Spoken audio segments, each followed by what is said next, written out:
For me, labels have always been a way of conceptualizing how you are so that other people can try and understand it. Labels can be inclusive and exclusive at the same time. Sometimes it can be not as helpful as people may think to have more labels. For me, definitely putting a label on myself as asexual helped because I felt less sort of out of place.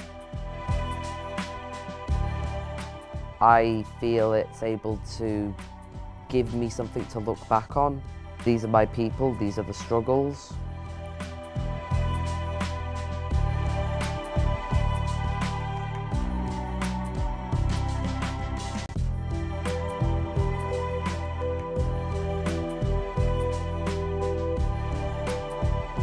A person might identify as asexual if they have a lack of a sexuality, so therefore they may not have any sexual attraction towards people.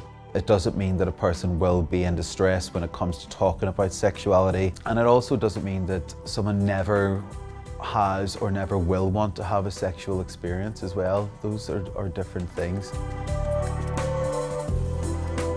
I think asexuality is a difficult one because there's a lot of different branches. It's very about yourself as an individual. I don't really think about it much just because it comes quite naturally to me. For non-binary people, it's more or less the rejection of being male or female. So if we think of binary, meaning two, in that male and female, non-binary is the rejection of trying to be put into one of those boxes. Agender is, you don't really fit into any gender. You don't really feel connected to male or female or any of the other genders. When I found out the terms, it was more like it all makes sense now. Sometimes I feel more like an Arthur than I feel like a Lucilia. And I think that comes with an inherent fluidity. I may be agender, but I still feel things, you know. I'm still neither one or the other, and the name Lucilia has got that stereotype of femininity to it because I've always been known as female with it. I work with LGBTQ plus young people between the age of 12 to 25 years old, providing youth groups, one-to-one interventions, and I'll go into schools, universities, wherever people will have me. I think people assume that younger people go through phases all the time, when really what we're doing is we're developing as human beings throughout life. It's not something that's unique to young people, and as you go through adulthood you develop as well, and you have different experiences and acquire different knowledge to make you take on a different perspective.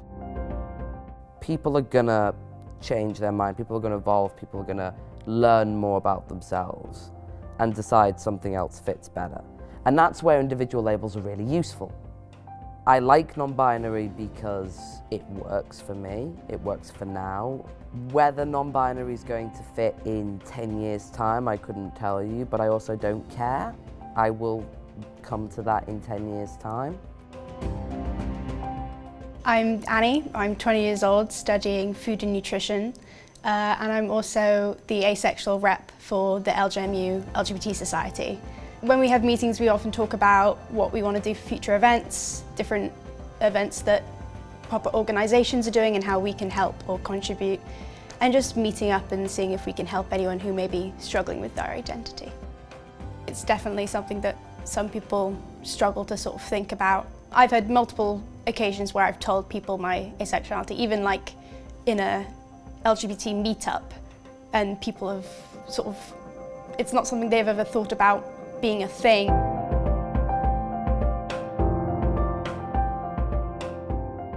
I fiercely identify as trans. And I have been told before I shouldn't because I'm non-binary, and to my response is fuck you and whatever horse you rode in on.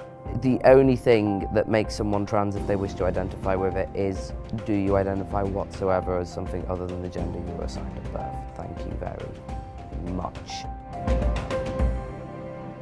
I didn't even know if I was welcome as part of the trans community. I didn't really know that was a thing until I found out the white stripe in the trans flag was meant for non-binary. Oh my God, I'm getting emotional.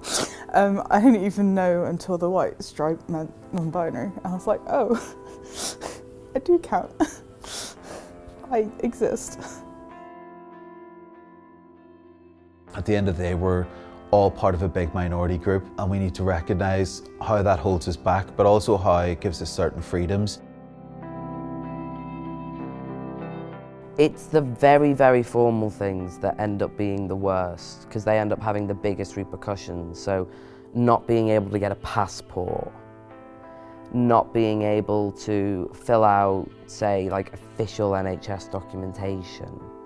If I'm going to see a doctor, I'm not going to lie to them about what physicality I have. But that doesn't mean I shouldn't be able to write what my actual life is on the paperwork. I had a really, really big problem that it literally took about 2 years to sort, and that was just getting a smear test. It hurts the most when it's formal because you know the repercussions are long term, and you do have to be adamant about things like title and gender, because if you let it go once, they will take that as gospel. One of my bank cards ignored the fact that I wanted it to be MX, and the other one didn't put anything at all, and I was really excited when the other one didn't put Miss or anything, and like listened to what I wanted on the card.